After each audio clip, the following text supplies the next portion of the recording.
নমস্কার। এখন আমি যে কথাগুলি বলবো সেগুলোর মূল বিষয় হচ্ছে আপনার জীবন যেখান থেকেই শুরু হোক না কেন ভবিষ্যৎ গড়ে নেওয়া কিন্তু আপনার হাতেই আছে। আবার আমি রিপিট করছি কথাটা, একটু বোঝার চেষ্টা করবেন। জীবন আপনি যেখান থেকেই শুরু করুন না কেন ভবিষ্যৎ গড়ে নেওয়া কিন্তু আপনার হাতের মধ্যেই আছে, এটা মনে রাখবেন।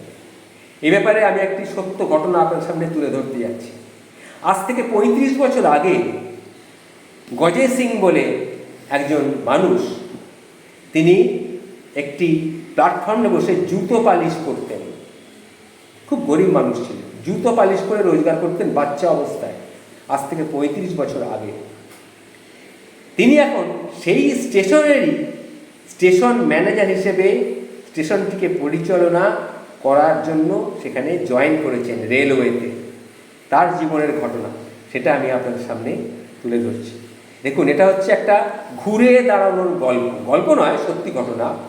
এবং আপনার জীবনের যে স্বপ্ন, তার সামনে একটা গন্তব্য থাকে। সেই গন্তব্যটাকে আমাদের দেখিয়ে দিয়ে গেছেন গজে সিং। তিনি রাজস্থানের এক সাধারণ পরিবারে বেড়ে ওঠা একটা সাধারণ ছেলে।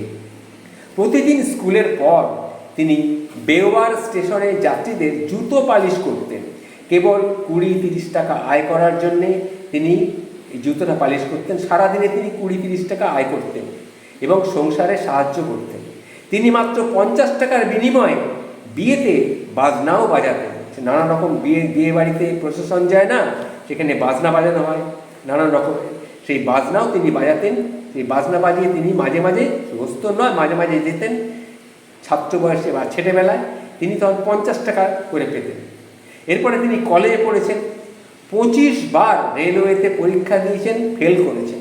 ২৫ বার, একটা দুবার নয়, বারবার রেলের পরীক্ষা দিয়েছেন, ফেল করেছিলেন, কিন্তু তিনি আশাহত হননি।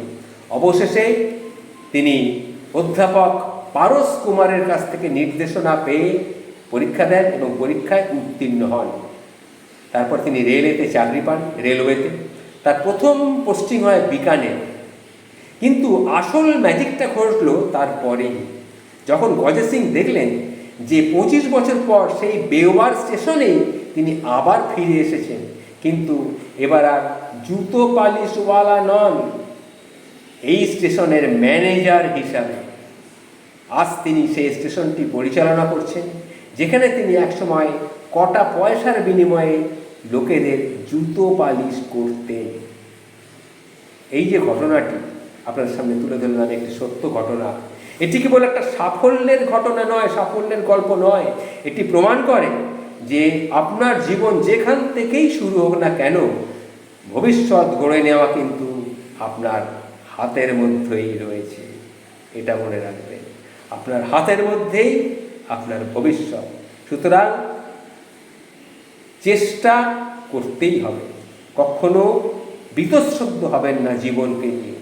আপনাকে চেষ্টা চালিয়ে যেতে হবে, আনন্দ করে আপনার জীবনটাকে, সেই চেষ্টাগুলোকে মেনে নিতে হবে।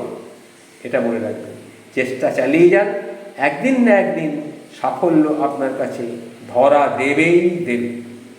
ভালো থাকবেন, নমস্কার।